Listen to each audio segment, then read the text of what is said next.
Students, आज की class में हम आपको सिखाने वाले हैं कि आप लोग जैसे अगर कोई बीजीय व्यंजक आपको दिया गया है तो उस बीजीय व्यंजक को देख करके आप लोग कैसे बता पाओगे कि ये जो बीजीय व्यंजक हैं वो बहुपद हैं या नहीं है। इसको सॉल्व करने आप लोग सिर्फ 2 सेकंड में सीखोगे। ठीक है, चलिए आप लोग ध्यान से देखिए। देखिए जो बहुपद की परिभाषा है आप लोगों को आपकी स्क्रीन पर दिख रही होगी। आप लोग परिभाषा पढ़ लेना। यहाँ पर हम परिभाषा पर चर्चा नहीं करेंगे, केवल और केवल आपको ये सिखाएंगे कि अगर कोई बीजीय व्यंजक आपको दिया गया है तो उसको देखते ही आप कैसे बता पाओगे कि वो जो बीजीय व्यंजक है वो बहुपद है या नहीं है। अब आप लोग ध्यान से देखना। सबसे पहली बात, आप लोग चर राशियों के बारे में जानते हैं। चर राशियां किन्हें कहते हैं, इनके बारे में क्या आपको कोई नॉलेज है?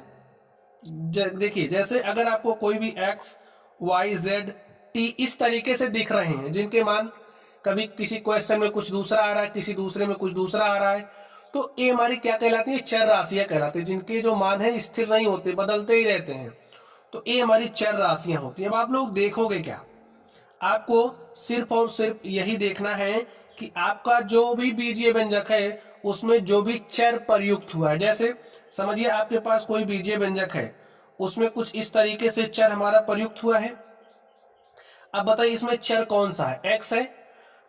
चर क्या है? यहाँ एक्स ही है ना। तो ये जो चर है, चर की घात, आपका ध्यान कहां जाना चाहिए? चर की घात पर। अब जो चर की घात है, ठीक है, वो एक ऋणेतर पूर्णांक होना चाहिए। अब ऋणेतर पूर्णांक, यहां पर अब आपको ऋणेतर क्या है इसको भी समझना पड़ेगा। देखिए ऋणेतर का मतलब होता है ऋण से इतर। आप लोगों ने संख्या रेखा को पढ़ा होगा। अब यहाँ पर आप इस संख्या रेखा से समझ जाएंगे। ये जो संख्या रेखा होती है यहाँ पर शून्य होता है और इस तरफ हमारी संख्या होती है 1 2 3 4 5 6 7 ऐसे संख्याएं होती हैं। इस तरफ हमारा -1 -2 -3 -4 -5 -6 -7 होता है। अब आप इस माइनस वाले को छोड़ दीजिए, बाकी आपका जो भी चर है अगर उसकी घात 0 है, 1 है, 2 है, 3 है, 4 है, 5 है, 6 है, 7 है, कुछ भी है, ठीक है, तो वो जो जैसे यहां पर चर x है, x की घात 2 है, यहां पर x की घात 1 है और यहां पर अगर आपको कुछ नहीं दिख रहा है तो x की पावर 0 है, इसके अलावा तो और कोई पावर नहीं है, तो ये जो हमारा बहुपद है। बात समझ गए? चलिए चर की घात घात क्या होना चाहिए? ऋणेतर पूर्णांक। और ऋणेतर पूर्णांक का मतलब आपने क्या समझा? जो भी हमारा चर होगा उसकी घात 0 हो सकती है, 1 2 3 4 5 6 7 8 9 10 हो सकती है, लेकिन अगर आपको चर की घात मिल गई -1/2, बता रहे उदाहरण के तौर पर, चर की घात मिल गई आपको 3/4, चर की घात आपको मिल गई x की पावर -1, चर की घात आपको मिल गई 1/2, तो ये सब क्या है? जहां पर भी ए मिल रहा है वो बीजीय व्यंजक हमारा बहुपद नहीं होगा। सिर्फ और सिर्फ चर की घात 0 1 2 3 4 5 6 7 8 9 10 11 ऐसे ही होनी चाहिए बस। अब आप लोग इसी ट्रिक का आप इस्तेमाल करिए, ठीक है, और बताइए यहां पर जो भी हमने क्वेश्चन लिए हैं उनमें से कौन कौन से हमारे बहुपद हैं और कौन कौन से बहुपद नहीं है। आप लोग देख करके बताइए। यहां पर आप लोग सबसे पहले पहले नंबर को देख लीजिए। इसमें क्या कह रहा है? 4x² -3x+7। अब बताइए क्या ये जो बीजीय व्यंजक है बहुपद है? तो जी हाँ बहुपद है। देखिए यहाँ पर x की घात 2 है, यहाँ पर x की घात 1 है और यहाँ पर अगर कुछ नहीं दिख रहा तो x की पावर 0 ही है और x की पावर 0 का मतलब 1 ही होता है। ये आपको पता है, अगर कोई भी संख्या आपके पास लिखी गई है उसकी पावर 0 है तो उसका मान 1 होता ही है।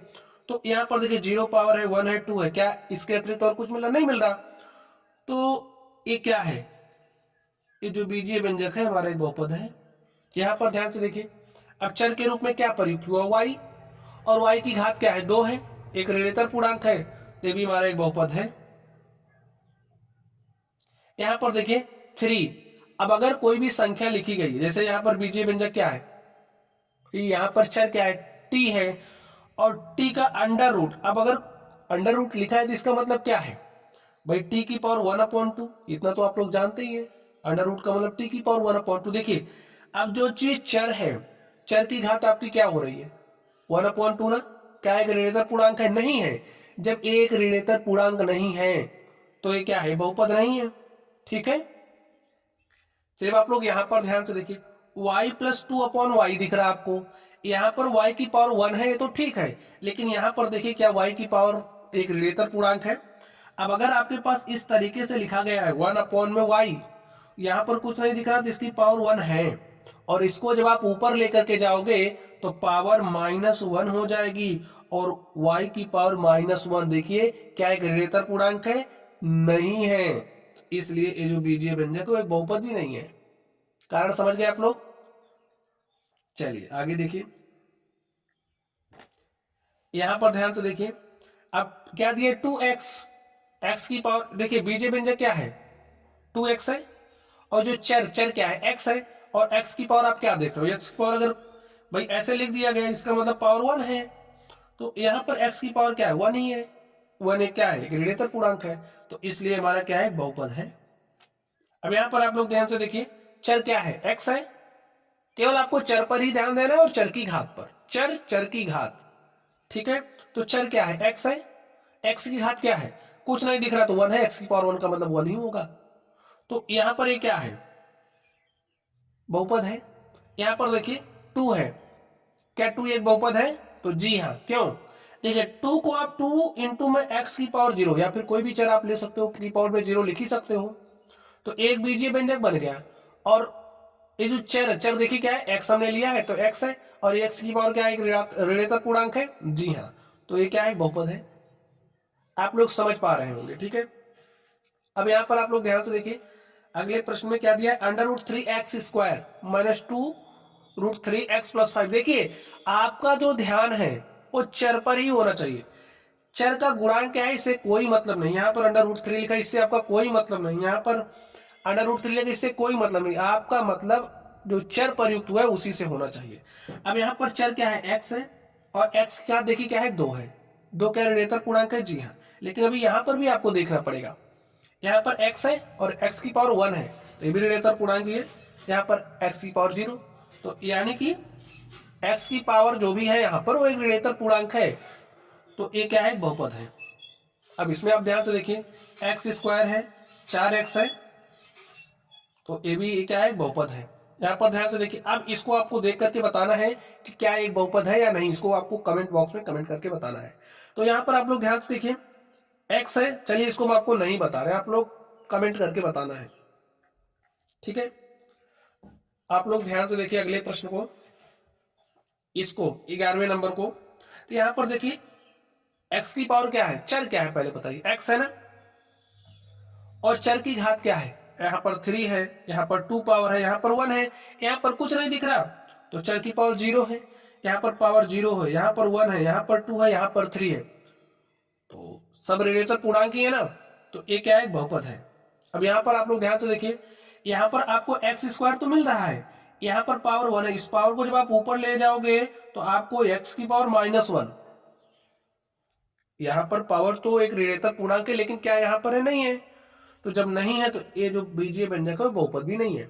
इसी तरीके से ये भी हमारा बहुपद नहीं, ठीक है, इसकी पावर ऊपर ले जाओगे x की पावर -1 और x + 3x की पावर -1 क्या है ऋणात्मक पूर्णांक है, नहीं है, तो नहीं है तो बहुपद नहीं है बीजीय व्यंजक।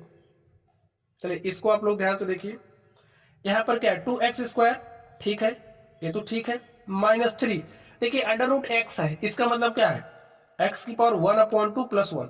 अब आप लोगों को ध्यान से देखना है, यहाँ तो ठीक है लेकिन क्या यहाँ पर ठीक है, नहीं है, पावर 0 होती तो चलता, 1 2 3 4 5 6 में से कुछ होता तो चलता, लेकिन 1/2 है तो नहीं चलेगा, ये बहुपद नहीं है बीजीय व्यंजक।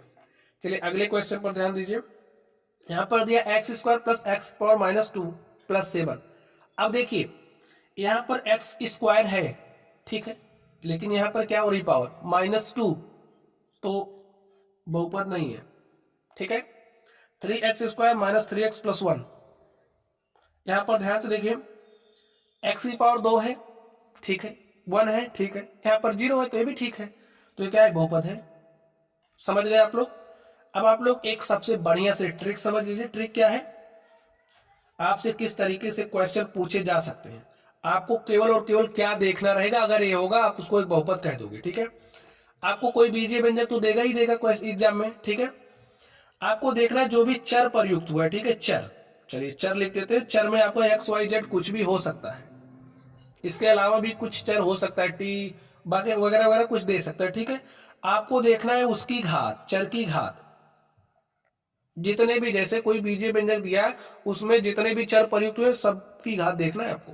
जैसे यहाँ पर दो जगह चर है तो दोनों जगह देखना है पावर। पावर अगर 0 है तो चलेगा, 0 1 2 3 4 ऐसे लेकर के, अगर 1000 तक भी दिया है ना तो बहुपद होगा, ठीक है।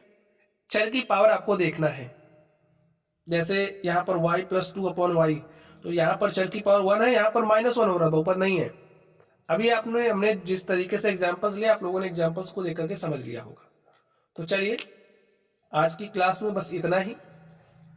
आप लोग पढ़ते रहिए। वीडियो पसंद आई हो तो लाइक करिएगा, चैनल पर नए हो चैनल को सब्सक्राइब कर लीजिएगा और अपने दोस्तों के साथ शेयर भी करिएगा।